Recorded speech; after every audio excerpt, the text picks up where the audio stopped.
Some people try to argue that Allah can't be God because His attributes like justice and mercy are supposedly contradictory. So let's break this down, as shown through this comment. This is episode 29 of ClearCut, where I take on one so-called contradiction against Islam every day. The day I can't disprove one, the series ends, and I leave Islam.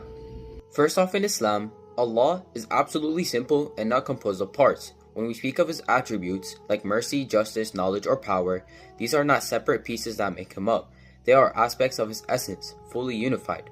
Unlike humans who depend on parts, like our brain, our body, our traits, Allah had no such dependency. He is Al-Samad, completely self-sufficient. Imam al-Tahawi in his Aqidah al-Tahawiyya wrote, "He is not contained by direction, nor divided into parts, nor reassembled by creations. He is unique without partners." This is the Islamic foundation. Allah has no parts. His attributes are not external pieces He depends on. Let's keep going. Ibn Taymiyyah explained the attributes of Allah are not separate from Him, nor are they other than His essence. They are affirmed in reality, yet He remains one and self-sufficient. So in other words, His mercy, justice, knowledge, and power are not independent parts, but they are part of His perfection. Now, for whatever reason, this guy is actually using Thomas Aquinas' framework of divine simplicity. But notice, Aquinas was a Christian, and his own theology has the same issues he's trying to pin on Islam. Christianity says God is three persons, but one essence. That's three real distinctions inside God.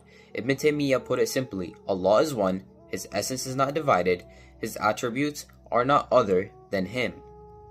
So if you want to argue that attributes like mercy and justice make Allah composite, then what about Father, Son, and Spirit? That's far more multiplicity than Islam's doctrine of attributes. Let's flip the standard. If Allah is disqualified for having attributes, then the Trinity collapses under the same exact logic. Now let's talk about the mercy versus justice objection. For humans, justice and mercy can clash because our knowledge and power are limited. If I forgive a murderer, maybe I've been merciful but unjust to the victim's family, but Allah's knowledge and will reconciliate these perfectly. His justice ensures everyone receives their dues. His mercy allows Him to forgive those whom He wills. The Quran says, "Indeed Allah does not wrong anyone, even by the weight of an atom."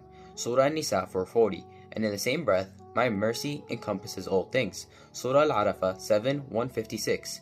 Farik al-Dan al-Razi explains, His justice gives everyone their dues. His mercy gives beyond what is due. These are not contradictions, but a sign of God's perfection. Now let's pivot to the Quran. For it being eternal and reflecting Allah's nature, yes, it conveys His attributes to us, but language doesn't